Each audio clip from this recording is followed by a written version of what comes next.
Hello good morning दोस्तों, कैसे हैं आप लोग। आशा करती हूँ ठीक होंगे, है ना। तो देखिए, मैं इससे पहले जो भी आर्टिकल्स था 28 तक वो मैं करवा दी हूँ फंडामेंटल राइट्स का। ठीक है, उसका सब्जेक्टिव ऑब्जेक्टिव सभी पढ़ा दी हूँ और 29-30 का भी सब्जेक्टिव ऑब्जेक्टिव पढ़ा दी हूँ, है ना। तो स्वागत है आप लोगों को आप लोग के ही क्लास में, AFT एडू बूस्ट में।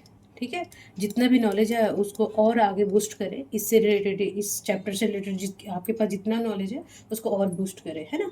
तो चलिए, खुद पर विश्वास करना सबसे बड़ा साहस, और ये करते रहें। सकारात्मक सोचो और सकारात्मक रहें, है ना। सकारात्मकता ही वो ऊर्जा है जो आपको हर स्थिति में, नेगेटिव स्थिति में, आपके स्ट्रगल में, मतलब कि आगे बढ़ने का ऊर्जा देती है और ये ऊर्जा को बनाए रखे। ठीक है, तो आज आर्टिकल्स जो पॉलिटी का है, आर्टिकल्स 29 और 30 हम कवर करेंगे। उससे जितने भी इंपॉर्टेंस क्वेश्चन बन सकते थे मैं यहाँ बनाने की कोशिश करी हूँ, है ना। तो क्वेश्चन नंबर 1 क्या बोल रहा है, देखिए ये पहले फिगर देख लें थोड़ा सा, है ना, थोड़ा इंटरेस्ट बना रहे आप लोग का। ठीक है, तो बोल रहा है कि अनुच्छेद, क्वेश्चन नंबर 1 बोलता है कि अनुच्छेद 29 से किससे संबंधित है ना। तो देखेंगे कि समानता का अधिकार तो नहीं है 14 में, शोषण का विरोध अधिकार 23 और 24 में है। देखिए ये ना आर्टिकल्स को याद करते जाएंगे, आप बार बार इसका ऑब्जेक्टिव बनाएंगे ना, तो क्या होगा कि आपका जो जितने भी ऑब्जेक्टिव, सब्जेक्टिव और ऑब्जेक्टिव करेंगे तो ये सारा आपका आर्टिकल्स ना याद होता जाएगा। ठीक है, तो ये क्या है, इसका क्या आंसर हो जाएगा, सी। ठीक है, संस्कृति और भाषा की सुरक्षा ये प्रदान करता है उद्देश्य। ठीक है, क्वेश्चन नंबर, अब मैं सब्जेक्टिव यहाँ नहीं पढ़ बताऊंगी कि क्या है इसमें, क्या क्या है, ज़्यादा प्रोसेस नहीं, क्योंकि काफ़ी लेंदी हो जाता है क्लास, है ना। तो आपको वहाँ जाके देखेंगे, ठीक है जी। ठीक है, क्वेश्चन नंबर 2 क्या बोल रहा है कि अनुच्छेद 30 की शैक्षणिक संस्थान स्थापित करने का अधिकार देता है किसे, है ना। ये किसे देता है, जो शैक्षणिक केवल बहुसंख्यक को, केवल अल्पसंख्यक को, केवल अनुसूचित जाति को, या केवल महिलाओं को, है ना। तो दूसरा का बी होगा। देखिए केवल अल्पसंख्यक, तो अल्पसंख्यक भाषा के आधार पे भी होगा, है ना।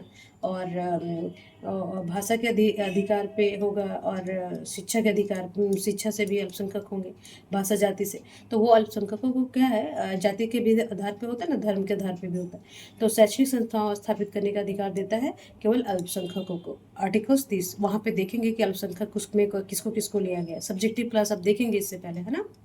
चलिए, क्वेश्चन नंबर 3 क्या बोलते हैं कि अनुच्छेद 29 है ना, 29(1) के अनुसार किसे अपनी भाषा, लिपि और संस्कृति की, देखिए इसमें कौन कौन से, देखिए कौन से रक्षा करना, ये भी याद रखिएगा कि किसको किसकी रक्षा करेगा, भाषा का, है ना। किसी का तेलुगु भाषा है, किसी का भोजपुरी है, किसी का बंगाली है, किसी का पंजाबी है ना। कितना विविधता भरा है हमारा देश। तो और किसी का हरियाणवी है, किसी का पंजाबी है, तो ये सब जितने भी लैंग्वेज है ना, तो भाषा। और ये गुरुमुखी लिपि, पंजाबी क्या है, गुरुमुखी लिपि से लिखा जाता है। और हिंदू तेलुगु लिपि से, ये जो, सॉरी, हिंदी है देवनागरी लिपि से, तेलुगु संस्कृत लिपि कुछ भी है, मुझे याद नहीं है। तो लिपि है और संस्कृति है ना, तो ये सब भाषा, लिपि और संस्कृति का हर हर को अपने, ये जो आर्टिकल 19 का 1 है, 29 का 1 है, वो रक्षा करने का फंडामेंटल राइट्स है। ठीक है जी। तो क्वेश्चन नंबर 3 का क्या हो जाएगा, कोई भी नागरिक वर्ग का ना, कोई भी नागरिक हो, उसे अपने, चाहे वो कोई धर्म का हो, कोई जाति का हो, किसी भाषा का हो, किसी भी संस्कृति का हो, है ना, और किसी भी स्टेट का हो, तो कोई भी नागरिक वर्ग है वो अपनी भाषा की रक्षा, लिपि की रक्षा और संस्कृति की रक्षा करना उसका फंडामेंटल राइट है, मतलब कि मौलिक अधिकार है ना।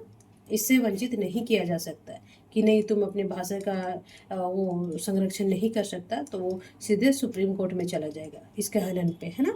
चलिए, इसको मिटा देते, थोड़ा गंदा दिखता है। ठीक है,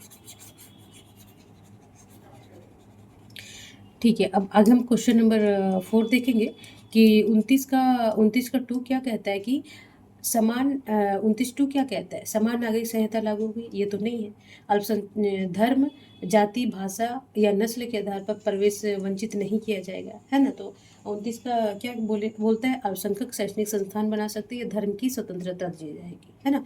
तो जो 29 का 2 बोलता है कि ये है आंसर। ठीक है, कि धर्म, जाति, भाषा या नस्ल, है ना, जैसे कोई मंगोलियन है, होते हैं ना, नस्ल क्या होता है, कोई मंगोलियन है, मंगोलियन है ना, ये नस्ल है। ठीक है, कोई द्रविडियन है, कोई आर्यन है ना, तो जैसे नॉर्थ ईस्ट पूर्वी भारत के क्या मंगोलियन है, द्रविडियन साउथ के हैं, आर्यन इधर यूपी बिहारी सब है ना। तो क्या बोलता है कि कोई भी नस्ल, जाति, भाषा, कोई भी भाषा बोलता है, बंगाली बोलता है, गुजराती बोलता है, कोई भी धर्म कोई भी है, हिंदू मुस्लिम सिख ईसाई कोई भी है, नस्ल किसी है, कोई भी जात का है ना, सिंह है, राजपूत है, कोई भी जाति का, के आधार पर प्रवेश कहीं आधार पर प्रवेश की से वंचित नहीं किया जाएगा। ये कौन से आर्टिकल्स बोलते हैं? 29 का 2। देखिए क्लॉज है, ये याद रखेंगे, कहीं मिलान के लिए दे देता है, इसलिए आप ध्यान से पढ़ेंगे, है ना। चलिए क्वेश्चन नंबर 5 क्या बोल रहा है कि कौन सा अनुच्छेद अल्पसंख्यक शैक्षणिक संस्थान की सुरक्षा से संबंधित है ना। जो शैक्षणिक संस्थान की है 29 है या 30। देखिए ये तो कट जाएगा ना, क्योंकि 29 और 30 पढ़ रहे, तो यहाँ तो आप बना, और जो सब्जेक्टिव वहाँ पढ़े होंगे तो ऑब्वियस ये बना लेंगे, है ना। तो क्वेश्चन नंबर 5 क्या बोल रहे हैं, तो ये जो शैक्षणिक, देखिए जो नस्ल, जाति, भाषा, लिपि, ये 29 में आता है ना, आप ऊपर देख रहे हैं। और जो अल्पसंख्यक शैक्षणिक संस्थान आएगा ना, तो आप 30 लगाएंगे, है ना। तो अब ऐसे से बनाते बनाते ना हमारा प्रैक्टिस हो जाता है, ठीक है। तो इसका आंसर क्या हो जाएगा? आर्टिकल्स 30, ठीक है। ठीक है, क्वेश्चन नंबर 6 क्या बोलता है कि अनुच्छेद 29 बहुसंख्यकों पर भी लागू होता है, ठीक है। जो 29 क्या है? भाषा, लिपि, संस्कृति, नस्ल, है ना, के आधार पर वंचित नहीं किया जाएगा कहीं भी प्रवेश का, है ना। तो क्वेश्चन नंबर 6 क्या बोल रहा है? तो ये, हाँ, ये बहुसंख्यकों पर भी लागू होता है। वहाँ पे जब हम क्वेश्चन आंसर देख रहे थे तो बोलता है कि कोई भी नागरिक वर्ग है ना, वो कोई भी नागरिक वर्ग आएगा, ठीक है, उसमें देखेंगे तो, ठीक है जी। तो इसमें क्या होगा कि कोई बहुसंख्यक भी आ जाता है, कोई भी जाति धर्म है ना, तो इसमें सब अल्पसंख्यक सिर्फ नहीं आएंगे, तो बहुसंख्यक भी आएंगे, तो ये ध्यान रखेंगे, ठीक है। क्वेश्चन नंबर 7 क्या बोल रहा है कि जो किस अनुच्छेद के तहत अल्पसंख्यक अपनी पसंद के शैक्षणिक संस्थान की स्थापित किया है। तो मैं वहाँ क्या बोली थी कि अगर शैक्षणिक संस्थान आए तो इसका आंसर क्या होना चाहिए, तो ये सेंस से भी लगा सकते हैं, 30, ठीक है। ये ध्यान देंगे, बहुत इंपॉर्टेंस है हर आर्टिकल्स। फंडामेंटल राइट्स बहुत इंपॉर्टेंस है, टॉपिक है fundamental right, DPSP, fundamental duties, ये सब बहुत जो मौलिक कर्तव्य है, प्रस्तावना है। पॉलिटी का देखिए हर एग्जाम में ना बहुत क्वेश्चन पूछता है ना, तो अगर ये पॉलिटी अगर अच्छे से पढ़ लेंगे टॉपिक वाइज, अगर देखिए मान लीजिए कि फंडामेंटल अच्छे से पढ़ लिए तो 2-3 क्वेश्चन आपका सेफ है जी, हाँ, हर एग्जाम में, ठीक है। पॉलिटी से जितने एक से इसमें तो एक ना एक क्वेश्चन रहेगा ही, ठीक है। तो सभी एग्जाम के लिए बहुत इंपॉर्टेंस है ये, इसलिए मैं सब्जेक्टिव और ऑब्जेक्टिव दोनों पढ़ा दे रही हूँ, ताकि आप लोग को दिक्कत ना हो समझने में और उसको सॉल्व करने में, ठीक है। क्वेश्चन नंबर 8 क्या बोल रहा है कि राज्य किसी शैक्षणिक संस्थान को केवल इस आधार पर सहायता देने से इनकार नहीं कर सकता कि वह निजी है, अल्पसंख्यक संस्थान है, ग्रामीण क्षेत्र में है, या अंग्रेजी माध्यम से। तो इसमें क्या होगा, ये चारों में से आप देखेंगे तो इसमें होगा, जो इसमें होगा बी, ठीक है जी। क्योंकि अल्पसंख्यक संस्थान है, जैसे कोई भी राज्य है ना, राज्य ये नहीं बोल सकता कि नहीं ये ना ये कम लोग हैं, मान लीजिए कि 20 लोग हैं, इसका क्राइटेरिया होगा तो कि हम नहीं देंगे इसको शैक्षणिक संस्थान नहीं बनाएंगे इस भाषा के लिए, है ना। तो भाषा, संस्कृति, लिपि के आधार पर राज्यों से 30 आर्टिकल 30 के तहत वो करेगा ना जी, ठीक है। ओके, क्वेश्चन नंबर 9 क्या बोल रहा है कि अनुच्छेद 29 का मुख्य उद्देश्य क्या है। तो 29 का मुख्य उद्देश्य क्या है कि संस्कृति और भाषा की रक्षा करना, किसी भी अल्पसंख्यक वर्ग का संस्कृति और भाषा की रक्षा करना, ये आर्टिकल 29 कहता है। और शैक्षणिक संस्थाएं 30 में आएगा आर्टिकल्स, ठीक है। ये 2 आर्टिकल्स है, इससे काफ़ी क्वेश्चन बन सकते हैं, तो ध्यान रखेंगे, ठीक है। क्वेश्चन नंबर 10 क्या बोल रहा है कि कौन सा अनुच्छेद संस्कृति और शैक्षणिक अधिकारों को सुनिश्चित करता है।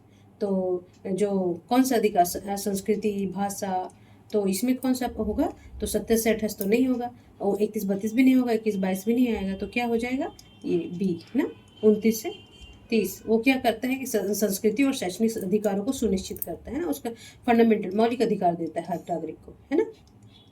ठीक, चलिए तो थोड़ा सा मैं मोटिवेट करना चाहूँगी कि कोशिश तो कीजिए, कोई फ़ायदा होगा, कुछ नहीं तो फिर शून्य से तो ज़्यादा होगा। देखिए अगर मान लीजिए आप ये नहीं पढ़े, मेरा क्लास नहीं पढ़े, ठीक है, तो अभी जितना जान रहे हैं, मान लीजिए कि 100% में 50% जान रहे हैं, ठीक है, तो कोशिश तो कीजिए पढ़ने का। मान लीजिए 50% आप जान रहे हो इस चैप्टर के लिए, इस टॉपिक में, तो अगर ये पढ़ेंगे तो ये 50+ ही होगा, 51 होगा, किसी का 100% भी हो सकता है ना। तो पढ़ने किस तरह पढ़ रहे हैं वो और कैसे क्लासेस को ले रहे हैं और बार बार प्रैक्टिस कर रहे हैं, तो इसीलिए बोलते हैं कि ये हर एक चीज़ में लागू होता है कि कोशिश तो कीजिए, कोई फ़ायदा तो होगा, कुछ नहीं तो फिर भी शून्य से तो ज़्यादा होगा। जो मान लीजिए 50 ही तक अटका है तो उसमें प्लस तो आएगा। तो इसी वजह से आप कोई भी कार्य को पहले डरिए नहीं कि नहीं होगा, कि नहीं होगा, क्या होगा, है ना। इसके लिए नहीं डरिए, आप पहले कोशिश तो कीजिए, अगर नहीं होगा तो शून्य से ज़्यादा होगा। आप अगर एजुकेशन ले रहे हैं, कोई काम कर रहे हैं, तो जो जीरो में थे उसमें प्लस आएगा, है ना, 1 2, और मेहनत कीजिएगा तो अचीव भी देखिए ना के बराबर बोल रहे हैं कि अगर नहीं हुआ तो शून्य से तो ज़्यादा होगा। इसलिए कोई कार्य करने से घबराइए नहीं, गलत काम नहीं, सही काम के लिए वो नहीं हो। ठीक है, चलिए। तो क्वेश्चन नंबर 11 हम देखेंगे कि भारत के संविधान में अल्पसंख्यकों को विशेष शैक्षणिक अधिकार क्यों दिए गए हैं। तो क्यों दिया गया है शैक्षणिक अधिकार, तो देखेंगे इसका आंसर बी हो जाएगा। समानता खत्म करने के लिए तो शैक्षणिक अल्पसंख्यकों को विशेष नहीं नहीं ना, केवल राजनीतिक लाभ के लिए, शिक्षा रोकने के लिए नहीं, तो क्या है, संस्कृति विविधता की रक्षा करने के लिए ना, कि ताकि हमारी जो संस्कृति है, कल्चरल है, उस जो विविधता है हमारे देश का, जो एक अलग महत्व है हमारे देश में, विविधताओं का देश बोलता है और तब भी अखंडता बना रहता है हमारे देश का। तो उसी विविधता की रक्षा, वो संस्कृति और विविधता की रक्षा के लिए ये आर्टिकल्स 30 दिया गया है, ताकि इस हमारे देश की विविधता को बचाया जा सके और वो बना रह सके। ठीक है, चलिए। क्वेश्चन नंबर 12 बोल रहा है कि 29 और क्लॉज 2 किस अधिकार से जुड़ा है ना। 29(1) देख लिए ऊपर, और ये 29(2) कौन सा, ये प्रवेश का अधिकार है, संपत्ति का अधिकार, वाक्य स्वतंत्र है, धार्मिक, तो ये नहीं, क्योंकि ये 19 में है ना, धार्मिक स्वतंत्र 25-26 इसमें। ठीक है, तो प्रवेश का अधिकार तो 29(2) में देखेंगे आप कि इसमें प्रवेश का कहीं भी देखिए न, नस्ल के आधार पर, भाषा के आधार पर, लिपि के आधार पर, जाति के आधार पर वंचित नहीं किया जाएगा, है ना, कहीं भी प्रवेश से वंचित नहीं किया जाएगा। ये आर्टिकल्स 29 का 2 बोलता है। तो ये वेरी वेरी इंपॉर्टेंस याद रखेंगे। ठीक है, ओके।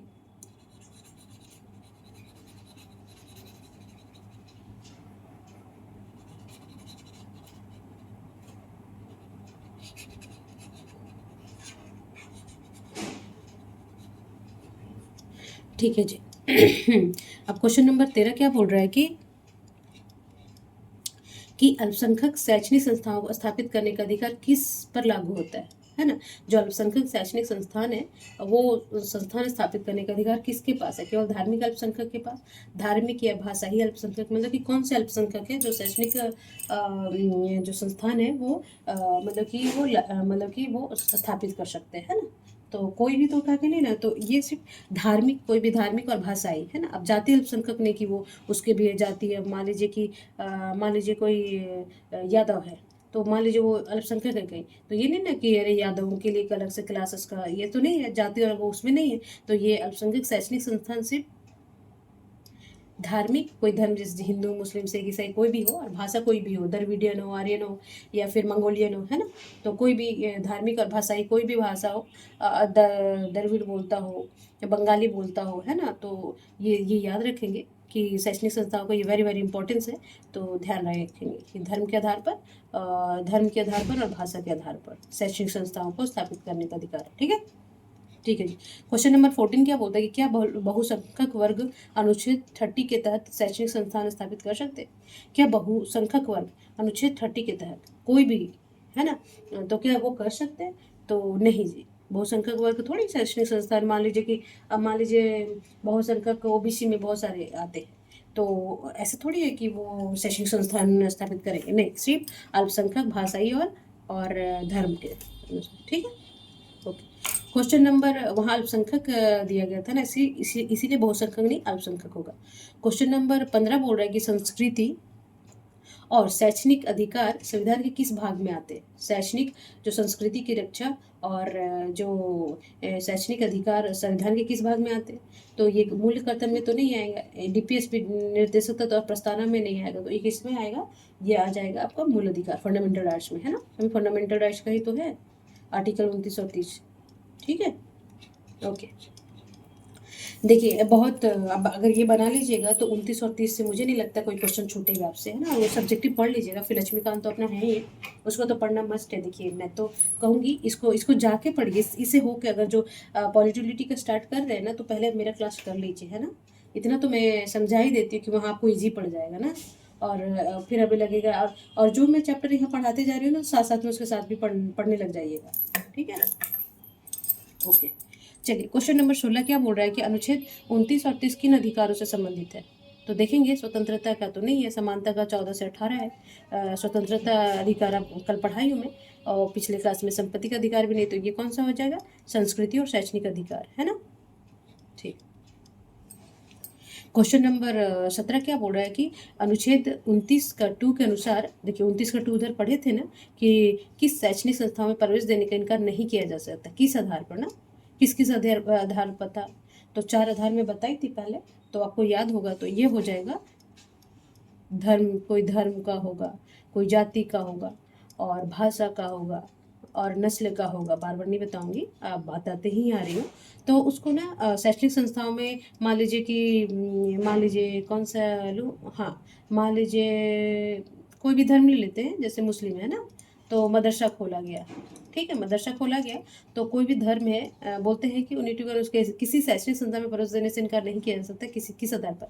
तो वो किसी भी भाषा पे है, जाति पे है, और भाषा और नस्ल पे है ना, तो उसमें प्रवेश के लिए नहीं, मना नहीं किया जा सकता। अगर वो राज्य स्थापित किया है, उनका निजी नहीं बोल रही हूँ, अगर वो राज्य स्थापित किया है, अब मान लीजिए स्कूल ही है ना, स्कूल है तो वहाँ सभी तरह के लोग पढ़ते हैं, कोई भी जाति, कोई धर्म, कोई भाषा, कोई नस्ल, सभी पढ़ते हैं ना। ठीक, क्वेश्चन नंबर 18 क्या बोल रहा है कि अनुच्छेद 31 का वन किसे दिया गया है ना, अल्पसंख्यकों को, उच्च न्यायालय को, राज्य को या संसद को। तो देखेंगे इसमें अल्पसंख्यकों को ही दिया गया, सिर्फ अल्पसंख्यक का बात करते हैं यहाँ पे, भाषा और धर्म से। अच्छा देखिए सेकंड लास्ट है इस क्लास का, तो इसमें बोल रहा है कि अनुच्छेद 29 और 30 का मुख्य महत्व क्या है।